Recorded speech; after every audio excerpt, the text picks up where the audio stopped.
नमस्कार. कथासागरच्या 176व्या भागामध्ये तुमचं सगळ्यांचं स्वागत. गेल्या वेळेला मी तुम्हाला एक छोटीशी विनंती केली होती की सबस्क्राईब करा, केलं नसेल तर अजून करा. माझी खात्री आहे की तुम्ही माझ्या आव्हानाला प्रतिसाद द्याल. तुम्ही ज्यांना फॉरवर्ड करता त्यांनाही सांगा, कारण ताजमहालच्या संदर्भातल्या दोन्ही व्हिडिओजना तुम्ही खूप छान प्रतिसाद दिला आहे, तरी माझा उत्साह वाढला आहे. आजची जी गोष्ट आहे ना, ती परमवीर चक्रविजेता अल्बर्ट एक्का याची. गंमत अशी होते की बाकी परमवीर चक्रविजेत्यांची नावं मधनं कानावर येतात, याचं नाव मात्र फारसं कानावर येत नाही. हा 1971च्या युद्धामधला पूर्व भाग, म्हणजे पूर्व पाकिस्तान त्यावेळचा, आत्ताचा बांगलादेश, या भागातला हा परमवीर चक्रविजेता. या वर्षीच्या 26 जानेवारीच्या प्रजासत्ताक, तुम्हाला सगळ्यांना माहीत आहे, लाल किल्ल्यावर एक मोठी शानदार मिरवणूक निघते. त्यामध्ये पण 1971चा विजय प्राप्त करणाऱ्या सगळ्या योद्ध्यांना सलामी दिली जाणार आहे. याच्याशिवाय ऑपरेशन मेघना किंवा मेघना लिली किंवा ऑपरेशन कॅक्टस आणि तंगेल पॅराड्रॉप याचीही माहिती किंवा याच्याबद्दलही काही दाखवलं जाणार आहे. ते सगळं बघत असताना तुम्हाला उपयोग होईल समजून घ्यायला, म्हणून आत्ता परमवीर चक्रविजेता पुढच्या भागात तंगेल ड्रॉप आणि त्याच्या पुढच्या भागात मेघना हिली ड्रॉप काय होता, हेली ड्रॉप काय होता, ते आपण बघायचा प्रयत्न करणार आहोत. त्याच्यापूर्वी एक छोटीशी अनुवाक तिसरा श्रीरुद्र हे एक सदानंद आगाशे यांनी प्राकृत अध्यायाचा केलेला जो स्वैर अनुवाद आहे, त्याच्यातल्या ओळी आपण बघणार आहोत, कारण त्या आजच्या आपल्या वीराला तंतोतंत 100% लागू पडतात. ऐसे महासामर्थ्य त्याचे अंगी, ऐसे महासामर्थ्य त्याचे अंगी, पराभव स्वीकारणे हे एकच शत्रू लागे, हे एकच शत्रू लागे, निपात करसी शत्रूचा सर्व अंगी. माझा नमस्कार त्या योद्ध्या, माझा नमस्कार त्या योद्ध्या. जरी समोरी महाशत्रू होता, जरी समोरी महाशत्रू येता, करी तुझसी युद्ध बाता, करी तुझसी युद्ध बाता, अशा शत्रूचा निर्णायक नाशता, अशा शत्रूचा निर्णायक नाशताता, तव रुद्रराया, तव रुद्रराया नमतो समर्था. जरी करासी धरले खड्ग प्राप्त, जरी करासी धरले खड्ग प्राप्त, तरी प्रेम माया हृदयी तुझ्याशी, कृपा दृष्टी ठेवी शरणागतासी, ऐसे महासामर्थ्य ज्याचे अंगी. असा हा जो रुद्र म्हणजे शंकर, त्याचा अवतार शोभावा असा आजचा आपला योद्धा. एक इंग्रजी असं म्हणतात की the real leaders are ordinary people with extraordinary determination. ते ज्यांना बरोबर लागू पडतं, असे हे अल्बर्ट एक्का. यांचा जन्म झारखंडमधला, पूर्वीचं बिहार जे राज्य होतं, धमकी नावाचं अतिशय दुर्गम भागातलं छोटंसं खेडं, त्या भागातल्या आदिवासी भागांचं मुलांचं जसं असावं तसंच याचं बालपण, तसंच याचं आईवडील, घरची प्रचंड गरिबी. आणि त्यावेळी खूप मोठ्या प्रमाणावर ख्रिश्चन धर्माचा प्रचार त्या ठिकाणी केला जात होता, बाटवलं जात होतं. तसं ह्याचे आई आणि वडील, हे जुलियन हे त्याचे वडील आणि मरियम ही त्याची आई. अर्थातच हा तिथेच भिकमपूर मिडल स्कूलमध्ये शिकला, त्यामुळे इंग्रजी येत होतं. आदिवासी आणि शाळा याच्यामुळे त्याला हॉकी उत्तम येत होती, फुटबॉल उत्तम येत होता, धावण्यात एक्सपर्ट होता, प्रचंड स्टॅमिना होता, आणि सगळ्यात महत्त्वाचं नेमबाजीमध्ये तो एकदम पक्का होता. लांबच्या लांब पाय वेगाने धावायचा, आणि साधा काळा सावळा काटकुळा, उंच किडकिडीत असा हा अल्बर्ट. शाळा संपली, आता करायचं काय? फारसं काही शिक्षण घेण्यासारखं नव्हतं. कोणीतरी सुचवलं की अरे आर्मीत जा, पोटापाण्याचा प्रश्न सुटेल, खायचे वांदे, इतकी गरिबी घरी होती. 1962चं युद्ध नुकतंच संपलं होतं. तुम्हाला सगळ्यांना माहिती आहे की 1962च्या युद्धामध्ये आपल्याला थोडीशी हार पत्करावी लागली होती, आणि असंख्य तरुणांना असं वाटत होतं की याचा बदला आपण आर्मीत जाऊन घेतला पाहिजे. याच्यापैकी एक अल्बर्ट एक्का. यांची निवड होणं बिलकुल कठीण नव्हतं. त्यांची निवडही झाली, आणि अर्थातच नॉर्थ ईस्ट तेव्हा त्यांचा 14 बिहार ही त्यांना रेजिमेंट मिळाली. 14 बिहार रेजिमेंट मिळाल्यानंतर त्यांची पहिलीच बदली नॉर्थ ईस्टमध्ये झाली आणि त्यावेळेला नॉर्थ ईस्टमध्ये 62, 64, 65 प्रचंड दहशतवाद बोकाळलेला होता. वेगळी होण्याची भाषा केली जात होती. आपल्या आर्मीच्या लोकांना टार्गेट केलं जात होतं, मारलं जात होतं, त्यांची वाहनं उडवली जात होती. आणि मग त्यासाठी म्हणून एक 14 गार्ड नावाचं एक युनिट स्थापन केलं गेलं. या 14 गार्डमध्ये ह्या अल्बर्ट एक्का यांचा समावेश झाला. जय महाकाली हे यांचं घोषवाक्य. असा हा 14 गार्ड, त्याचा हा अल्बर्ट एक्का. आणि मग अर्थातच त्याचे जे कोणी अधिकारी होते, कर्नल कोहली, ते त्याचं वर्णन असं करतात की अत्यंत अबोल, इतरांसारखा पटकन मिसळायचा नाही लोकांच्यात, किंवा कपड्यांच्या बाबतीत अगदी गबाळा, किती वेळा माझा ओरडा खायचा, पण कधी दुरुत्तर करायचा नाही, शांतपणे सगळ्यांवर प्रेम करणारा. आणि खेळातलं नैपुण्य आणि नेमबाजी बघून त्याला लान्स नायक हे बढती किंवा प्रमोशन मिळालं. 1971चं युद्ध सुरू झालं तेव्हा 14 गार्ड ही या 1971च्या युद्धामध्ये उतरली. नुकतंच युद्ध सुरू झालं होतं. 3 तारखेला तुम्हाला सगळ्यांना आता तारीखी पाठ झाली असेल. आणि त्याच दिवशी, एकच दिवसामध्ये लगेचच ह्याला शहीदी याची झाली, स्वीकारावी किंवा झाला. आणि ह्याला परमवीर चक्र दिलं गेलं. का बरं?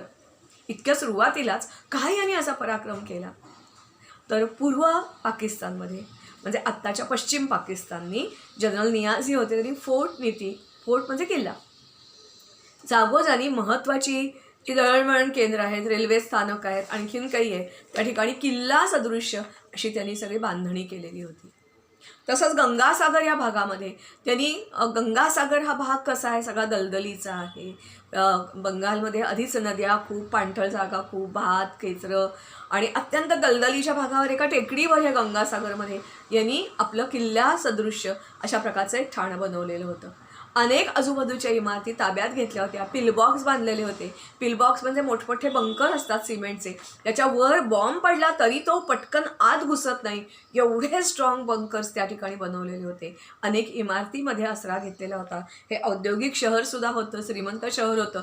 लोक, गाव जरी खालती केलं तरी सगळी गावं सोडून गेली नव्हती. त्यामुळे अशीही शक्यता होती की सिव्हिलियन लोकांवर या युद्धाचा परिणाम होऊ शकेल. दुसरी गोष्ट अशी होती की जवळच रेल्वे स्टेशन होतं, जंक्शन होतं, अतिशय महत्त्वाचं गंगासागर नावाचं असं हे ठिकाण होतं.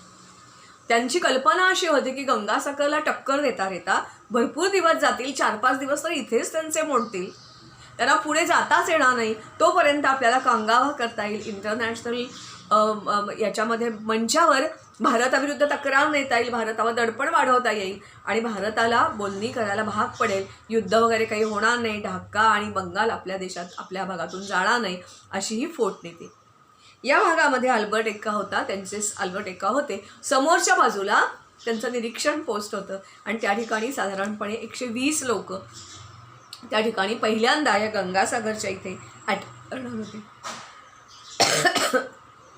त्यांच्या असं लक्षात आलं की त्यांनी जे काही गंगासागरभोवती फोर्ट टाईप बनवलेलं होतं ना, त्याच्यामध्ये त्यांनी आणखीन एक केलेलं होतं आणि ते म्हणजे प्रचंड मोठा माईनचा पट्टा. वेगवेगळ्या प्रकारच्या माईन्स असतात. काही माईन पाय टाकला तर होतात, काही जण रणगाड्याचा पाऊल पडला तर, काही ट्रकचं, काही लांबून उडवणाऱ्या, अशा वेगवेगळ्या प्रकारच्या माईनचा प्रचंड मोठा पट्टा केलेला होता. त्याच्याभोवती तारेचं कुंपण केलेलं होतं आणि मग या सगळ्या भागामध्ये सुरक्षित समजून पाकिस्तानचे सैनिक राहत होते. मात्र दुरून ऑब्झर्वेशन करताना, कारण आपली फौज आपण म्हणतो तसं काही 3 तारखेला नाही ना, आधीपासून पोचलेल्या होत्या कित्येक फौजा. तेव्हा आपल्या असं लक्षात आलं की रेल्वे लाईन जिथून जात होती ना, त्या रेल्वे लाईनच्या आसपास अतिशय बिनधास्तपणे तिथले सैनिक ये जा करतायत, वावरतायत, काहीतरी त्यांची हालचाल सुरू आहे. याचा अर्थच असा होता की त्या रेल्वे लाईनच्या लगत बॉम्ब पेरलेले नाही आहेत, तो एरिया सुरक्षित आहे. युद्धामध्ये कोणत्याही 7 त्यांचे क्रायटेरिया असतात. पहिला, सिक्रेसी, एकदम सिक्रेसी, शत्रूला बेसावत पकडून हल्ला करणं आणि क्विक ॲक्शन, जराही वेळ न गमावता पटकन ॲक्शन करणं, शत्रूला बेसावत पकडणं. म्हणून आपण 3 तारखेच्या रात्रीच हल्ला करायचं ठरवलं. कसा हल्ला करणार होतो आपण? तर तो जो सुरक्षित रेल्वे मार्ग, रेल्वे रूळ होते त्याच्यावरून आपले हे 120 सैनिक जाणार होते. आणि अर्थातच त्यांचे जे काय तिथे त्यांनी LGM म्हणजेच लाईट मशीन गन्स, MGM म्हणजे मीडियम मशीन गन्स, अशा सगळ्या तिकडे त्यांनी बसवलेल्या होत्या. त्याचा आपल्याला अंदाज आलेला होता. आपल्याला मुक्तिवाहिनीची जी लोकं होती त्यांनी आपल्याला बऱ्याच गोष्टी सांगितलेल्या होत्या. आपल्या हेर खात्याने ही सगळी माहिती गोळा केलेली होती. आणि असं त्याला गुपचूप तिथून जायचं रात्रीच्या वेळेला, जेव्हा दृश्यमानता कमी आहे, म्हणजे आपण दिसणार नाही, पकडले जाणार नाही, असं म्हणून आपले सैनिक पुढे निघाले. दुर्दैवाने असं झालं की त्या रेल्वे लाईनच्या कुंपणाच्या जवळ आल्यानंतर एका कुठच्या तरी सैनिकाचा पाय चुकून एका वायरवर पडला आणि अर्थातच स्फोट झाला. प्रचंड मोठा आवाज झाला आणि उजेड पसरला. त्या उजेडामध्ये पाकिस्तानच्या लोकांना खबर कळली की भारतीय सैनिक त्यांच्या रोखाने येत आहेत. ताबडतोब लाईट मशीन गन्सचा मारा सुरू झाला. आपले सैनिक आता मध्येच अडकले. न पुढे जाता येत आहे, न मागे येता येत आहे. मागे तर त्याला यायचंच नव्हतं.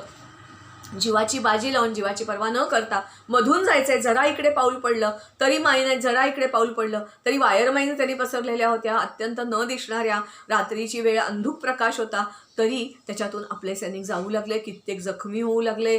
कोणाच्या अंगावर फ्लिंटर उडाले, कोणाच्या तोफा, 1 ना 2 असे सगळे जखमी होणारे सैनिक.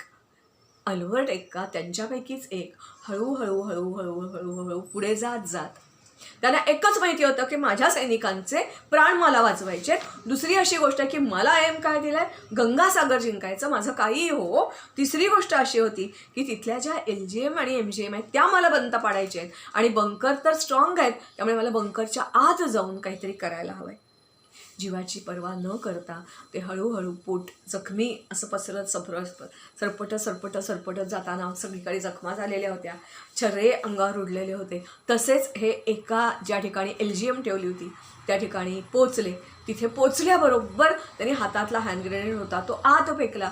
खिडकीतून मागच्या बाजूच्या हात उडी मारली आणि तिथले सैनिक बेसावत असताना हँड ग्रेनेड पडल्यामुळे ती जी तोफ होती ती बंद पडली. LGM मशीन गन होती ती बंद पडली आणि तिथले जे 2 सैनिक होते त्यांना त्यांनी मारलं. ताबडतोब त्यांनी हातापायची लढाई झाली. जय महाकाली घोषणा केली. तिथून ते पटकन निसटले आणि त्यांच्या लक्षात आलं की दुसरी जी आणखीन मोठी मशीन गन आहे ती दुसऱ्या मजल्यावर बसवलेली आहे. ग्राउंडवर नाही तर दुसऱ्या मजल्यावर बसवलेली आहे. आता दुसऱ्या मजल्यापर्यंत पोचायचं कसं?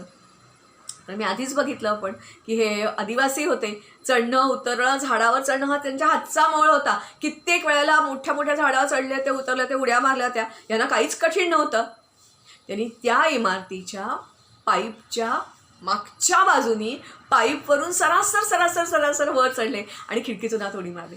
त्यांनी ज्या खिडकीतून आत उडी मारली ना तेव्हा त्यांच्या पोटातलं आतडं सगळं बाहेर आलं होतं. सगळा देह रक्तानी माखला होता. चेहरा ओळखू येत नव्हता. आधीच ते काळे कभिन्न, त्यात सगळ्या रक्तानी माखलेले डोळे लुकलुकत होते. संबंध जसं आपण महाकाल रुद्र म्हटलं, शंकर भयानक असं यांचं रूप होतं. तिथले जे कोणी सैनिक होते ते प्रथम क्षणभर घाबरलेच, मात्र हे सावध होते. यांनी पहिल्यांदा प्रथम काय केलं असेल तर त्या मशीन गनवर, हेवी मशीन गन, जी काही मोठी मशीन गन होती, मीडियम मशीन गन, त्याच्यावर त्यांनी जोरात हँड ग्रेनेड फेकले. ती मशीन बंद पाडली. तिथल्या जणू काही 5 लोकांना ते यमासारखे भाजले, त्यांना मारून टाकलं आणि आता त्या खिडकीतून बाहेर उतरले. आता आणखीन कुठे मशीन गन आहे का याचे डोळे आणि मेंदू त्यांचा शोध घेत होतं. हे सगळं जे आहे हे इतकं कमी अंतर होतं की मागच्या बाजूला त्यांचे जे कर्नल होते ते हे सगळं बघत होते, त्यांना ऑब्झर्व करू शकत होते. परत ते खिडकीत चढले आणि मागच्या बाजूनी उतरताना त्यांचा इतका रक्तस्राव झाला होता आत्तापर्यंत इतक्या जखमांमुळे की त्यांचा तोल गेला आणि ते खाली पडले. मात्र मशीन गन बंद पडल्यामुळे तिथला शत्रू घाबरला. त्यांनी काढता पाय घेतला. आपले सैनिक पुढे गेले. त्यांनी तो गंगासागर जो काही त्यांनी फोर्ट बनवला होता तो ताब्यात घेतला. ह्या सगळ्या ह्याच्यात आपले 10 जवान आणि JCO पण आपण गमावले. पाकिस्तानचे 25 सैनिक त्यांनी गमावले आणि 6 POW म्हणजे प्रिझनर ऑफ वॉर झाले. प्रचंड मोठा शस्त्रसाठा आणि शस्त्रास्त्र आपल्या ताब्यात आली आणि पहिल्याच दिवशी मिळालेला हा दणदणीत विजय होता. एवढंच नव्हे तर ह्या विजयामुळे ढाक्याकडे जायचा आपल्या सेनेचा 14 गार्ड्स त्यांच्याबरोबर जे कोणी इतर असतील ते त्यांचा मार्ग प्रशस्त झाला. बांगलादेशच्या युद्धाचा पाया असा पहिल्या दिवसापासून घातला गेला. त्यांच्यापैकी अनेकांपैकी एक हे अल्बर्ट एक्का. अर्थातच त्यांचं शव घरी आणणं शक्यच नव्हतं. त्याच ठिकाणी त्यांचं बरियलमध्ये तिथे हाय त्याच्या हेडक्वार्टर असतं तिकडे कळवलं जातं, त्यांचं मेटलचा पट्टा आणि हे जे काही पाठवलं जातं तिथल्या तिथेच त्यांना दफन केलं गेलं. मात्र 44 वर्षानंतर त्याची बायको आणि मुलगा यांनी इच्छा प्रदर्शित केली. तिथल्या झारखंडच्या जे सगळे आदिवासी आहेत त्यांनी इच्छा प्रकट केली. मनोहर पर्रीकर असताना ते तिकडे गेले. बांगलादेशमधून ज्या ठिकाणी त्यांचा दफनविधी झाला होता तिथली माती थोडीशी घेऊन आली. त्यांचं एक स्मारक बनवलेलं आहे, पुतळा बसवलेला आहे, त्यांच्या नावाचा पोस्ट स्टॅम्प बनवला गेला. हे सगळ्यात महत्त्वाचं परमवीर चक्र इतक्या वर्षाच्या इतिहासात स्वातंत्र्यानंतरच्या जेमतेम 20 का 22 परमवीर चक्र म्हणजे ते त्यांच्यापैकी हे एक आणि सगळ्यात महत्त्वाचं 1971च्या युद्धामध्ये पूर्व भागामध्ये मिळवलेलं हे एकमेव परमवीर चक्र. तुम्हाला पहिली लाईन मी सांगितलेली होती, real leaders are ordinary people with extraordinary determination. याचा अर्थ तुम्हाला कळला असेल आणि मी यांची तुलना शिवाशी का केली तेही तुम्हाला कळलं असेल. सगळ्यांनी अल्बर्ट एक्काची गोष्ट जेव्हा तुम्हाला कधी शौर्यकथा असतात तेव्हा जरूर सांगा. नवीन नवीन कथा तुम्हाला सांगायला मिळेल. दरवेळेला त्याच कथा बरेच वेळेला शिक्षकांना ऐकायला लागतात. आणि परत एकदा रिक्वेस्ट, सगळ्यांनी जरूर सबस्क्राईब करा, कारण तुम्ही सबस्क्राईब केलं तर ॲटोमॅटिकली तुमच्या मोबाईलवर मी लोड केल्याबरोबर इंटिमेशन येत राहील. म्हणून ही विनंती, तुम्ही सबस्क्राईब केलं आणि लाईक दिलेत तर मला असे अभ्यासपूर्ण, कारण एक अल्बर्ट एक्का लिहायचं माझे 8-8 दिवस मला शोध घ्यावा लागतो, माहिती मिळवावी लागते. पण ते करताना मला उत्साह एवढ्यासाठीच वाटतो की हे माझं आणि तुमचं राष्ट्रीय कर्तव्य आहे, हा आपला अभिमान आहे आणि तो आपणच जपायला हवा आहे. मला असं वाटतं या मिशनमध्ये, राष्ट्रीय मिशनमध्ये तुम्ही सहभागी व्हाल अशी अपेक्षा. धन्यवाद.